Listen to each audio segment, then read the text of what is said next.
Assalamu alaikum students, welcome to the world of physics. Today our topic is product of vectors. Product means multiplication. Depending upon the physical nature of given vectors, there are two ways to multiply a vector by a vector. One way produces scalar product,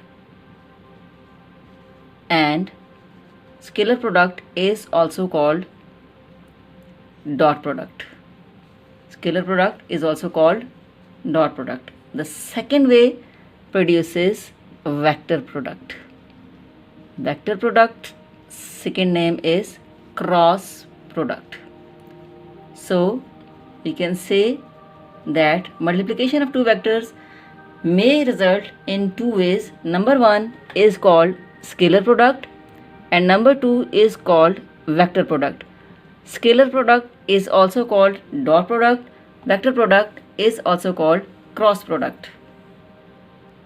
First of all, here we will discuss number one, that is called scalar product or dot product.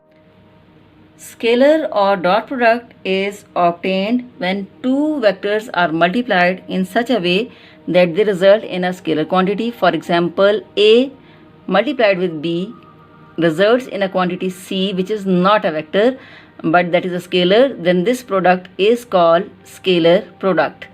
So A dot B equals to C is a scalar product, and we can also write down this equation as A dot B is equal to C A B cos theta.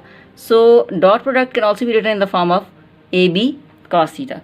The example of scalar product is, you can say, work, because work is a scalar product of force and displacement. Work is a scalar product of force and displacement, where force is a vector, displacement is a vector, whereas work is a scalar quantity. Just like this, power is also a scalar product.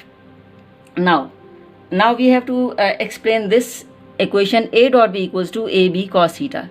As A and B both are vector and AB cos theta, we have to elaborate this equation now. What is this A? A means magnitude of vector A. And what is this B cos theta? B cos theta means this is component of B, which is component of B, which is parallel to vector A. Okay, this B cos theta is a component of B which is parallel to vector A. Now this is called equation number 1, and now I am going to draw its diagram. These are two coordinates x and y, on which this is vector A and this is vector B, and we have to write down magnitude of A. We have to draw magnitude of A as well as B cos theta. B cos theta means component of B which is parallel to A. Now in this diagram, I will take the component of B, and while taking component of B, I will drop a perpendicular from the head of B on A. This is the perpendicular.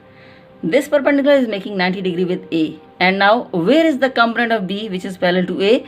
This is the component of B which is parallel to A, this one. This is called B cos theta. This component is called B cos theta.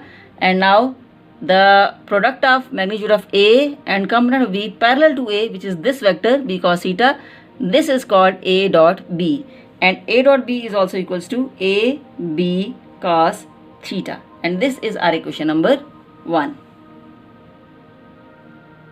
Now we have to prove that scalar product is commutative. This is the property of scalar product, that this product is commutative. Commutative means there is no impact on its product if we reverse its order. For example, A dot B should be equal to B dot A. This is called commutative. I have written the previous equation A dot B equals to AB cos theta, and now we are going to take B dot A. Now we are going to take B dot A. As by the definition, B dot A means B A cos theta. B A cos theta. And what we mean by B A cos theta? B A cos theta means magnitude of B, and A cos theta means component of A which is parallel to B. Okay, A cos theta means component of A which is parallel to B.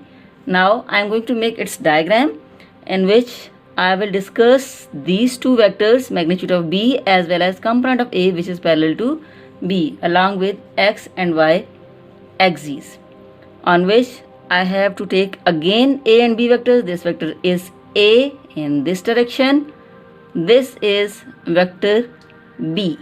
Okay, this is vector B. I have to write down magnitude of B.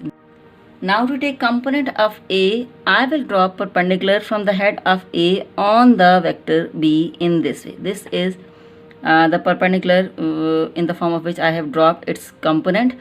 Now this is the angle of 90 degree, and the component of B, component of A which is parallel to B is this one. This is component of A which is parallel to B, and this component is also called B cos theta. A cos theta. This component is also called A cos theta. Now we can say that B dot A is equal to BA cos theta, or B dot A equals to magnitude of B multiplied by component of A which is parallel to B. In this way, B dot A equals to BA cos theta. In the previous equation, equation number 1, A dot B equals to AB cos theta. As the magnitude of A dot B equals to B dot A, that's why we can write down that A dot B should also be equal to B dot A. As A dot B should be equal to B dot A, then equation number 1 is also equal to equation number 2, and we can say that the scalar product is commutative. Okay, we can say that scalar product is commutative. It proves that scalar product is commutative because A dot B equals to B dot A. Thank you very much.